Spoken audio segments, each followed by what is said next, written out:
And now the last day of the 2025 legislative session. We are so happy. I'm Representative Barbara Drummond, and I'm humbled and honored to represent the people of Mobile in District 103. As chair of the Alabama House Democratic Caucus, I would like to first begin by thanking each of my colleagues for a good year. I am so proud of their work and the tireless effort of our staff and all of the unwavering passion for serving the people that we represent. Our caucus has a tremendous strength, experience, and persistence. That's why we continue to have success in passing substantive and meaningful legislation that moves Alabama forward. Moreover, we continue to stand firm and remain vocal in our opposition to legislation that conflicts with our principles and defies common sense or fails to improve the quality of life for every Alabamian. Like many sessions during my tenure here, this session could be the best described as a mixed bag. In terms of the efforts made by members of our caucus, we had many significant accomplishments, such as Representative Land's bill for providing pregnant presumptive eligibility for Medicaid, Representative Rafferty's bill for removing taxes from certain feminine and maternal products, as well as his bill for providing portable benefits for self-employed contractors. In addition, Representative Clark's bill for allowing tax exemptions for county and municipal housing authorities, Representative Hollis's bill for tax and regulate heated tobacco products, Representative Caban's bill for criminalizing advertising that promotes human trafficking, Representative Hendrick's bill for addressing juvenile crime and detention, and of course my bill for regulating vaping products and keeping them out of the hands of our children. On the other hand, our caucus introduced dozens of bills that were never given a fair hearing in committee, and they were voted down for purely political purposes with little consideration or debate allowed. This was very important legislation, such as Leader Daniels' bill to lift the expiration date on the state exemption for overtime pay that has saved hardworking Alabamians well over $250 million since it went into effect last year. Because of Republicans' refusal to let that bill be heard in committee, the tax exemption on overtime will expire at the end of June. This will essentially amount to one of the largest tax increases on workers in the history of Alabama. Given our current economic uncertainty and rising prices, the timing couldn't be worse for struggling families who work overtime just to make ends meet. The same is true for Representative Clark's Alabama Voting Rights Act and legislation she introduced to protect the voting rights of the blind, the elderly, and the disabled, especially as we continue to see more and more efforts to suppress the vote in Alabama. This is urgent legislation that demands our immediate action. Likewise, we can look at the crisis in our justice system and point to several bills that were introduced by Representative England that would have ensured fair and humane justice and significantly reformed our broken pardons and parole process. Sadly, these bills had languished in committee and were never brought to the House floor. And those are just a few of the examples of the many good and beneficial bills introduced by this caucus that deserve to be heard, but instead never got any fair consideration. We began this session with clear purpose and substantive legislative agenda we call Forward for Freedom. And that is a march forward that we are determined to continue. We believe in the promise of our democracy and commit to our common goals of creating more perfect union so that we may move forward for freedom. We will remain staunch in our belief that our freedom and your future depends on the effective, responsible government that honors diversity, inclusion, and equity for all without fear or favor.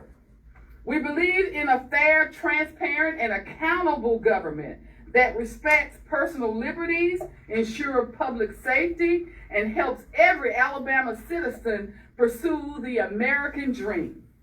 So as we return home to our constituents and begin to preparation for the 2026 session, we will meet with the voters in our district to better understand their specific priorities, concerns, and aspirations.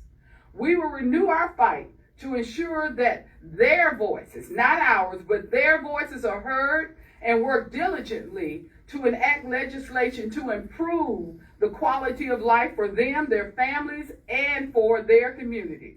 I want to thank you all again for this year. To give further perspective on this legislative session, I'd like to introduce Representative Kelvin Lawrence of Haynesville, representing House District 69.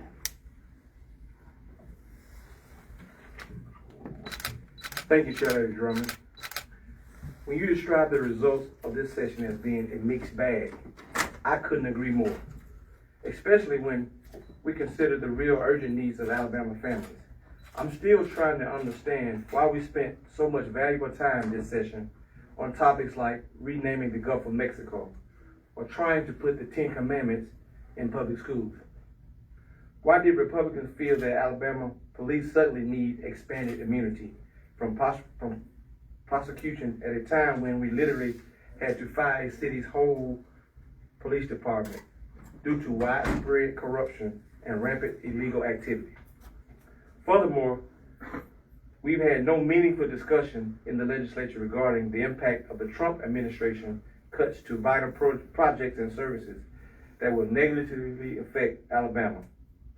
Folks are acting like these cuts to Meals on Wheels, Head Start, and Social Security won't impact us. But the truth is that they already are, and certainly not for the better. For example, in my district, Trump said that DEI was somehow the reason he cut off the federal settlement and cut off the funding to fix the sewage issues that have been a public health crisis in the Black Belt region for decades. In my opinion, regardless of federal policy, the state of Alabama has an obligation to fix this issue immediately. But little has been said or done to address this ongoing and urgent problem.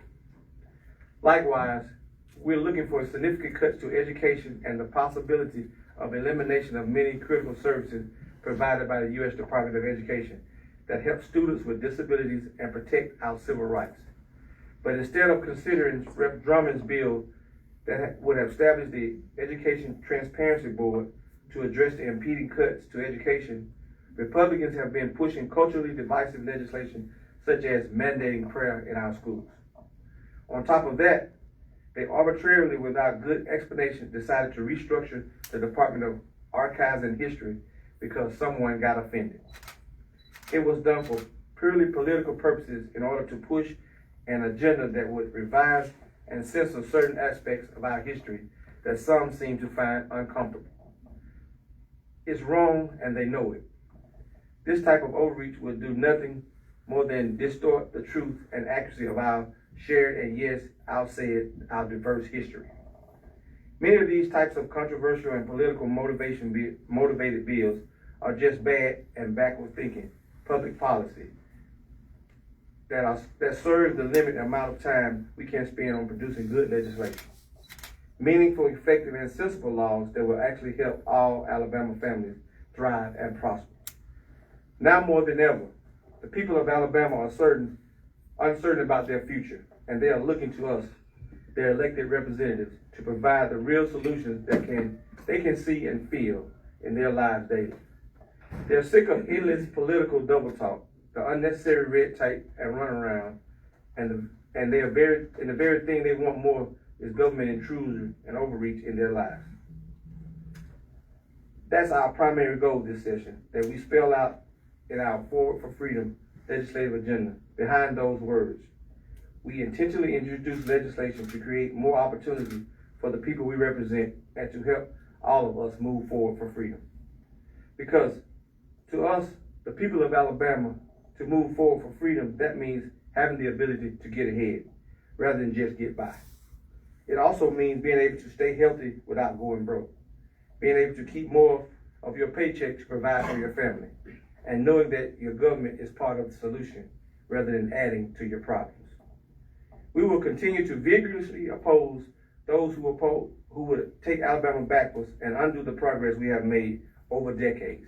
Our fight is for a better future, for more opportunities, and for Alabamians to enjoy more freedom to their lives and achieve their goals and dreams.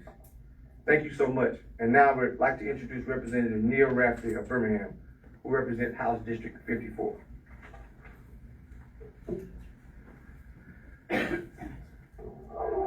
Thank you, Lawrence. So as I listen to my colleagues' remarks, I'm reminded of the wisdom of Thomas Jefferson when he said, "The care of human life and happiness and not their destruction is the first and only objective of good government." Those words continue to serve as a guiding principle for this caucus. We now begin to collaborate on building an effective and meaningful agenda moving into the 2026 legislative session. Once the session concludes, we will be immediately returning back home to our districts and our constituents to ensure that the people's will always remain our sole and primary focus for the legislation that we introduce on their behalf. As my colleagues here have indicated, people are feeling a great deal of anxiety, fear, uncertainty. There's a lot of volatility out there right now. These are the real concerns when they see the cost of living skyrocketing, when they're witnessing unprecedented cuts to programs and services that they depend on, as well as attacks on their fundamental constitutional rights. In addition, they are watching a state government that often seems more focused on performative, partisan politics rather than practical, people-centered policies that would improve life for all of us. A great example of this is our state's politically motivated and misguided approach to soften the requirements for life-saving childhood vaccinations in the middle of a nationwide measles outbreak. It's one of many bills that defies logic and rejects sound science, and would accomplish nothing more than endangering the very people who have entrusted us to protect their best interests.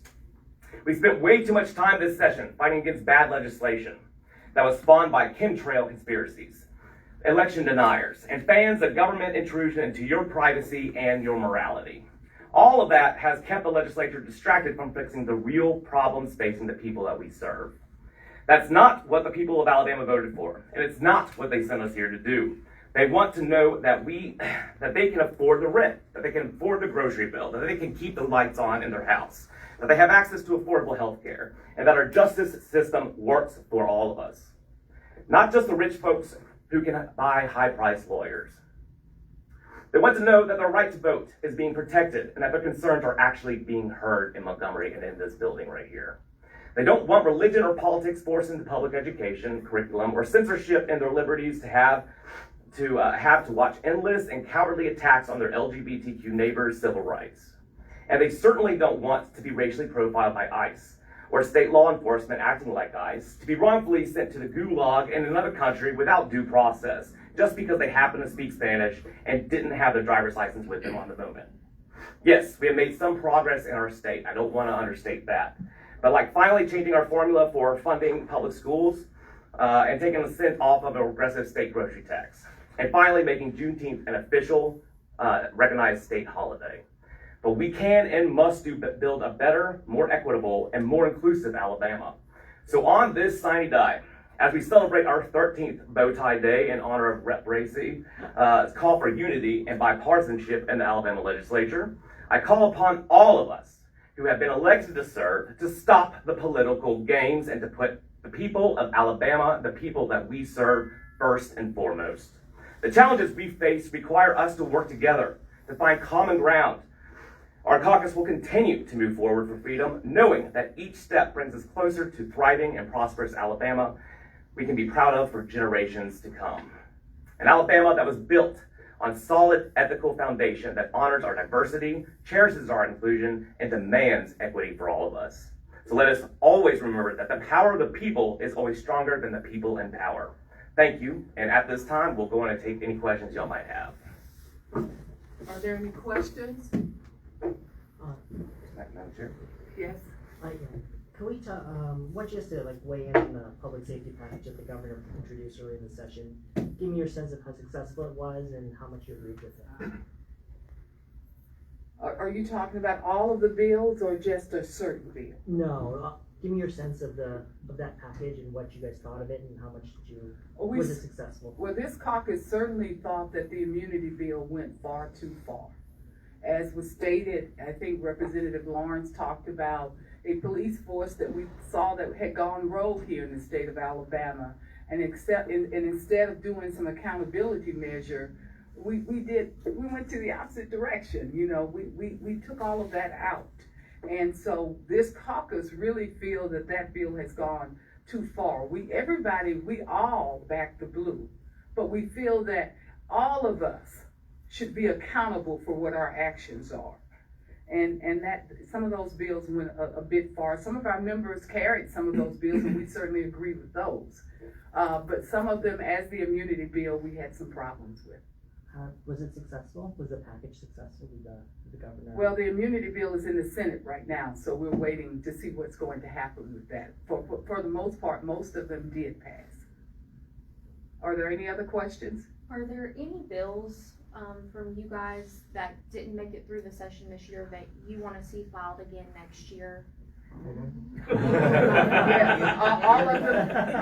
But I think that one that is really important, given what is happening on the federal level with all of the funds, and if you look at Alabama receives a great deal of federal money. And we're subject to lose many of those, not just in education, but in healthcare, because we have a lot of research hospitals and institutions in Alabama that have already lost money because out of the NIH budget. And we certainly wanted that transparency bill to pass because we simply wanted us to have a bipartisan measure to look at the loss so that Alabama would not be sitting here wondering, how are we going to fill the hole? How will our children continue to be educated? How will research continue to happen at UAB, USA, and all these other research hospitals? So those are some of the measures that we think is really important. And that is one that is happening right now. And as chaotic as it is in Washington, that chaos is coming down to the state. And we will be the ones who will be our constituents and the everyday Alabamians that is going to look to us for leadership. And we need to know where those cuts are and possibly how we can feel and help our constituents. And the overtime bill, that's really important. They didn't even bring that up. That will expire in June. And that, as a matter of fact, Representative Clark and I met with one of the unions here last night, and that was the #1 bill that they thought that was such a wonderful bill. And for people to say that it costs too much money, you don't look at the consumer effect. That money was being put back into the Alabama economy, into your local community, because those folks are buying cars, they're buying houses, they're buying food, even the high eggs, they're buying all of that. So that money is going back into our economy. That will expire in June. And that is something for the average worker in Alabama. Anybody else want to comment on that? Okay. Yes, Randy. In fact, there was a national report saying that the president likes the idea of an overtime tax-free system, and also Senator Tuberville. Yes. Both senators. So the Republican caucus didn't even deliver on what the head of their party is in favor of. So we are hoping.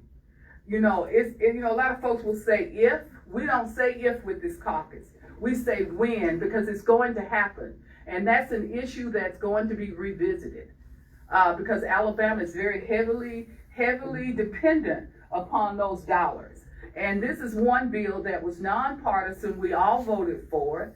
And it's something that the workers saw in their paychecks. It helped with not only retention, but also helped with recruitment back into the workforce. So that's a good bill, the overtime tax bill. What are the priorities for House Democrats today on the last day of the session? I'm gonna let you. Yeah, but yeah, we want to go home, but we're gonna fight till the end. We're gonna fight till the end. That's going to be our posture. We'll fight. We've been fighting this entire session, And so that's going to continue to be our posture, because the people of Alabama sent us here to fight for the things that were meaningful to them. And that's what we're going to do. Any of the other members want to have a comment? Please do. Okay. If I could be a little more specific, any particular bills perhaps you want to Well, see we that mentioned begin, the or immunity the bill. opposite? We mentioned the immunity bill, which is in the Senate. We don't like that bill. Because that bill is going to be counterproductive to many of the people that we represent. Right. And it does not have a whole lot of accountability in it. All of us, everybody who stands in this caucus, as well as you and everybody else in the state of Alabama, should be accountable for their actions. And then, then also the archives bill, that is also currently was in conference. I mean, those are bills that won't move Alabama forward, guys. Yes. Wait just a second. Representative Jackson has something to Yes, say. thank you, ma'am. Chair, I just want to say the immunity bill is nothing but a license to kill. The policeman already has the authority to make an arrest, but he does not have the authority to execute. That's why we have courts. So this immunity bill is going to give them the license, without accountability, to kill citizens that they don't like. And a lot of them going to look like me. So that's why we're so against that bill. And you know, there's another piece of a whole series of legislation that we will continue to fight for. This caucus will always fight for people's right to go to the ballot box. There are so many measures that were out there. Representative Clark had a whole series, as Representative Jackson, and we want to fight for folks to have easy access and a right to vote in the state of Alabama. Some of these bills are simply scare tactics, and they suppress the vote. So you will see, you say something we'll bring back next year, you will certainly see that coming back. Can I say something on health care? This caucus has fought for Medicaid expansion. In light of what has happened in Washington, that it has a major impact on the state of Alabama, are all of those federal workers that have lost their jobs. When they lose their jobs, they lose their health care coverage. The state of Alabama has not put in place anything to be able to provide health care for those people. And for people that don't know, when you go to a hospital, if through the emergency room, or you have to have some other care and you don't have insurance, then those people that do have insurance pay for it. Through some mechanism, they pay for it. So when your premiums go up, and most of us think, well, I've got health insurance, I'm okay. But when your premiums go up because that number of people who are receiving health care don't have health insurance, it impacts each and every one of us. That's why so many hospitals are closing after COVID. A great percentage, more than 50% of the people who had to have critical care for COVID were people who were uninsured. Yet this state, each year, we try to encourage them to pass some form of Medicaid expansion. And it's something that impacts all of us. So I'm asking, you know, as you do your op-eds or whatever, mention it off and on how it's impacting us. And as we see more and more people, when you look at the number of people with federal jobs that have been fired and sent home in the state of Alabama, when the impact is truly felt, then we as legislators, it's going to be our role, even though across the aisle they don't care. Then somebody's got to stand up, and you know that's scriptural. We got to take care of the poor and the disadvantaged. And that's something that a bill that we are continue to drop. And we ask you to continue to help us by putting the publicity out there, because you're going to touch the hearts and the families that no longer have health care and they need it. I want to thank Representative Moore. We've got to go into session. Really want to thank this caucus for the hard work, because being in a minority, you know, it's sometimes hard. And we think that we got a lot of meaningful pieces of legislation done. And we thank each of you for attending. Thank you.